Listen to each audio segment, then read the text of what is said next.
Hello, my name's Rob and welcome to SwiftSlots. So this video is going to be a little bit different. I haven't got anything to show you being built in this video because I've been doing a huge job in the background that's taken up all my time. I want to stay totally focused on that one project, and then in a few weeks time or a few videos time that'll all be unveiled and you'll see exactly what I've been creating and who for. So I thought in this video what I would do is I would show you what I've purchased lately being the last few months, for this channel or for me personally out of pure interest. But there's also another little bit of information that I want to tell you. I've actually got a really interesting partnership all lined up and I've been working on that behind the scenes, and that again will be revealed in a video or two's time, and it's very interesting. I'm sure you'll appreciate it. So what I'd like to do is like to get you on my table and I'll show you the little trinkets that I've purchased over the last few weeks.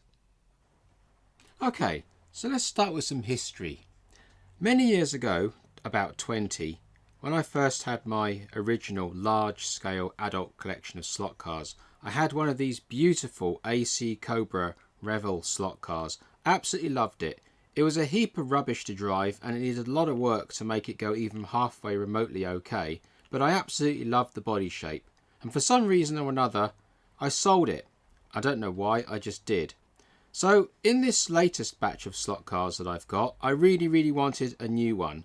But for the life of me, I couldn't find one that was less than £50 boxed. Now the £50 ones were mint, but I didn't want to pay £50. And I looked at all the different slot car shows and I couldn't find one and on the internet for less than £50. And then one came up for 45 and I still wasn't convinced.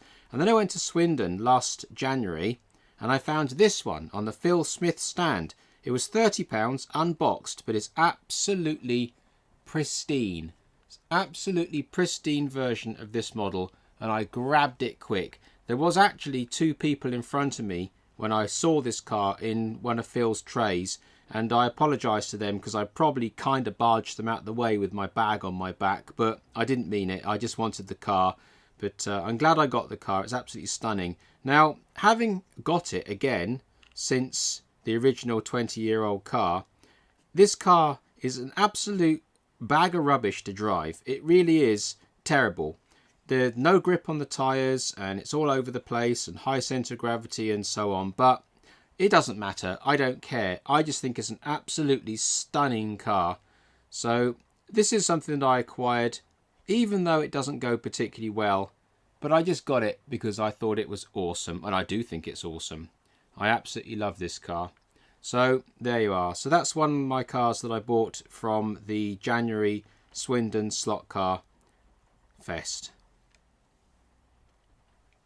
At the same time, walking round to the same show, I went into the hall next door, which I hadn't really been into all afternoon or all day, and there was a couple of stands in there selling cars, and on one of those stands was this Revel Corvette C2.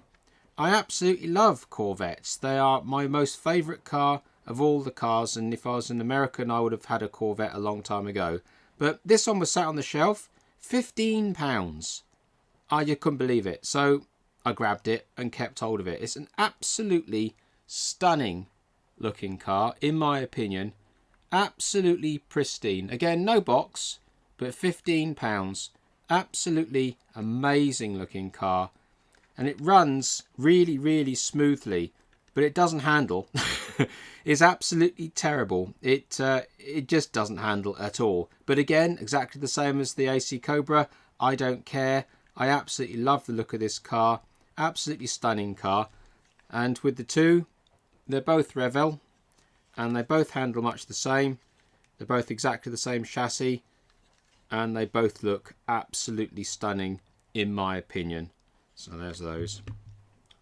And then my daughter always tells me that I really shouldn't be on Facebook Marketplace after hours, i.e. at night when I should be going to bed, because she said it gets me into trouble and I should leave it well alone. And I guess this was one of those occasions. However, not really. Again, while I was at Swindon, or was it Gaydon? Probably Gaydon actually. I saw one of these Stasi Hutch Ford Torinos, and I really liked it, but they were quite expensive, so I didn't bother. I just walked on by. Facebook Marketplace one of these turned up, reasonably local to me, but I was passing anyway, so it was actually on my way home. And I had to grab it. £25 I paid for it, which I think is reasonably fair, but it's cheaper than you can get it from at the shows. But it's a reasonably fair price. And now this car does need a little bit of work on it. So it's missing its door mirror, which I should be making on this channel out of brass. It's also got some weirdness going on with the front wheels. You can see that the front wheels are set back probably about, I don't know, 2mm possibly. So that I'm going to make a little brass insert that goes inside here to move that front axle forward. So that'll be another thing to do. Also, we've got a paint chip on the boot. There's not a lot I can do. I could mask it off, but it means matching the paint, and it'll be quite hard. So I'm just going to, well, you'll see what I'll do. It won't be perfect, but it'll be good enough. It's also missing a rear cluster. And that's a bit of a pain because I'm going to have to make a rear cluster from scratch. Although I might be able to pop this one out and take a rubber casting of it and then cast it up into some clear resin. But I don't actually have any clear resin. So I'm going to have to try and work that around. But I'd like to place that. And that'll all be done in another video on the aerials missing. So for a future video, this car will feature, and it'll have front axle moved, new aerial fitted, paint correction on the bonnet, on the boot, sorry. A new rear view mirror made in brass and a lens making as well, and we'll see what she looks like after that. And this is a cool feature. Look at that. And headlights, of course, and tail lights. But I thought the flashing light was really cool. I didn't even know it did it, but it does. So there we are. So that's something from my childhood in the 70s. That I remember very, very well. I had the Corgi model as well, as a lot of us did. So, iconic paint livery. I mean, nobody in the world can't know what this car is. It's so iconic, it's ridiculous. And this is a particularly clean example of this car, I think. All the tampo printers are all... I know it's got a scratch in the boot, but apart from that, all the tampo prints are there, all the lining's there. You know, it's not all scratched up and bashed up and so on. Really nice car, and the two drivers in there as well. They look really cool. So, yeah, another little video for later on. So here's a cool one. Now this really is very, very cool. Again, when I was walking around Swindon in January, there was a trader there. He had two of these Batman tumblers from Batman Begins, the Christian Bale film. He had two of them on the stand, and he was saying, oh, they're special because they've got all their fins all there, and they're very often snapped off and so on. And I was very taken by these two cars. I thought they were really, really cool. They're a bit small. I think they're probably 43rd scale because, yeah, I'm not so sure. Maybe they're not, but they're a little bit small. But they look really smart. There was two of them on the stand, and the guy, I didn't get round to asking the price because I didn't really want to pay any money because it was at the end of the day and I'd kind of spent all my money. So I didn't really ask. I did ask the guy, but he didn't actually tell me what the price was. He must have missed it or whatever. But I walked on by. But I did have it sticking in my mind. And then I saw that Skeletrix have released or doing a pre-order for the Michael Keaton Batman Returns pre-order, the C4492 Batmobile. Now that's a Batmobile that I'd already had in mind for doing on this channel in a 1/24th scale to convert it into that. So as soon as I saw that Skeletrix were bringing that one out, that really got me thinking. So I placed a pre-order for that anyway. And then I went onto the internet to try and find a tumbler. And I found this awesome one from Action Slot Car Action, or Action Slot Cars. I'll put the link in the thing there. But he had one of these, and it was all of its fins are on there. Everything's working. And so I grabbed it, and it wasn't too expensive at all. So I grabbed it and also put it into this little neat box that I've got and found this picture on the internet. So when you put it all together, it looks really, really, really cool. I think it looks really cool. So I got the tumbler on the strength that the Skeletrix one is being able to be pre-ordered. So that got me thinking as well to sort of backpedal. So because I've now got the tumbler on the strength of the Skeletrix pre-order for the Michael Keaton Batmobile, I decided to backpedal. Because I'm a child of the 70s, we had Batman, the Adam West 60s version, on the television all the time. And I used to watch it. Whenever it came on television, I used to watch it. And it was really, really cool. So, always stuck in my mind. And because I've now got the tumbler, and I've got the Michael Keaton version actually on pre-order, I thought it made a lot of sense to buy the Skeletrix Adam West version of the 60s. But of course, now I'm very much of the opinion that that Batmobile should absolutely 100% have Robin. Now, I don't hate Robin as some people do. He was part of my upbringing. That is the character that I saw with Batman when I was a kid, and that's what I expected to see in the Batmobile. And as we know, the Skeletrix one doesn't come with it, and that's an absolute shame in my opinion. It absolutely should, no questions asked. It's a complete no-brainer. The Batmobile from the 60s should have Robin, and that should just be automatic. But it doesn't, so here we are. Fortunately, 132 models, make this absolutely fantastic Robin figure to go in the Batmobile. Now, I've seen this figure in the Batmobile at Gaydon when I saw his stand, and it looks stunning. Absolutely, I love the colours of Robin. They really pop against the black, and it really makes a vibrant change of tone inside the car. And he absolutely has to be in the Batmobile from the Adam West era. I mean, there's no question of it. But fortunately, 132 models make this fantastic figure. He's not particularly cheap, but he's not particularly expensive, and he comes completely built and painted, and they're all available on eBay. So got that ready for my other Batmobile. So soon there'll be 3 Batmobiles, which I will feature on this channel and do a little bit of a thing. My wife is into lorries. Her father used to drive lorries, and she used to travel around as a girl in the lorry. So she's always liked lorries, and she wasn't aware of the Avant slot raid trucks. The second I showed her the Avant raid trucks a few weeks ago, she absolutely loved them and said, I must have one of those. So they're not the cheapest things in the world, and they're not exactly easy to find. But again, at the slot car show in Swindon, I actually managed to find this lorry. Now, there was a problem getting this lorry. It was at the end of the day when I spotted it.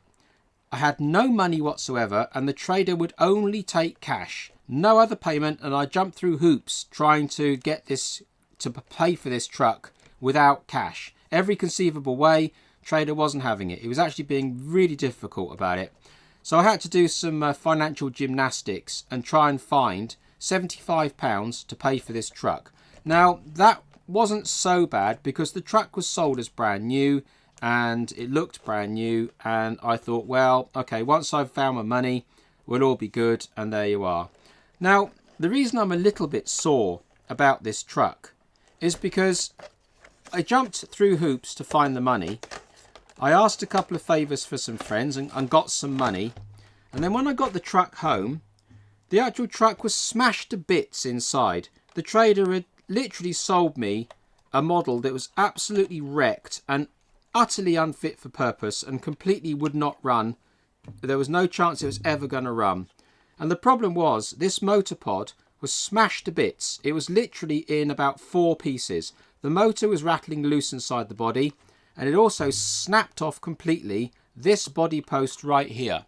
So it literally snapped apart, and this bracket here had completely snapped off, and the whole body was loose. So it wasn't obvious in the packet because the packet holds it quite strongly. So I had to make this post here as a slide-on brass cap to go over what was left on this post here. This one's good, but this one wasn't. So I had to make a brass cap to go over what was left of it with a bit of glue. Glue this rear panel back on, and then make this framework around the inside of this motor pod that goes right up over the front of the motor, so that the 2 motor screws can bolt through this plastic insert and glued back the original pod. And I had to bond it all back together again and make it all good. I didn't do a video of it because it wasn't really worth it. But here we are. So there's a little sort of a thing. If a trader gets really difficult, just walk away, because you're probably wise to. There's probably a reason he's being difficult, and I wonder if the reason why he didn't want to take anything other than cash was so there was no comebacks on him, because he knew this thing was wrecked inside. But, you know, me being me, I was able to fix it, fortunately. But a bit of a shame. But that aside, this truck is an absolute animal. It's 4-wheel drive, twin belt drive. It's obviously got this guide. Now, Crow Valley isn't really the place to run this truck at all, but we have run it round Crow Valley. And I tell you, it actually wheelies on acceleration. It'll actually wheelie down the straight on its back wheels like that. Obviously, it de-slots and comes off the track. but it's an absolute animal. It's so unbelievably fast. Now it's all put back together again and running properly.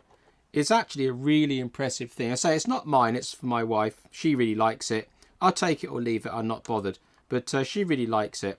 But yeah, so just a word of warning. If you do get one of these trucks, be very, very vigilant on it, because they are incredibly fragile. I don't know if the camera's going to pick it up, but the paint underneath the lacquer on this body shell is completely and utterly crazed. All the silver, that's not a texture that you might be able to see in the camera there. That's actually crazing of the silver underneath the paint. The body is all very flimsy. All the plastic is very brittle. And they're really not very robust or very strong. But they do look cool if you're into that sort of thing. And I can tell you they do not go fast. So there you go. So there's my wife's truck. So there we are, all the little toys that I've bought over the last few months for my wife, the channel or myself. And as I've said in the video, these all mean something to me from history at some point, and they will all crop up on the channel at some point. And as I said, the Stasi Hutch car, that will be a feature of a short build video. So I hope you've enjoyed this content, and if you have, maybe you'll subscribe, and if you hit the little bell button, that would be awesome. So until the next time, thank you very much.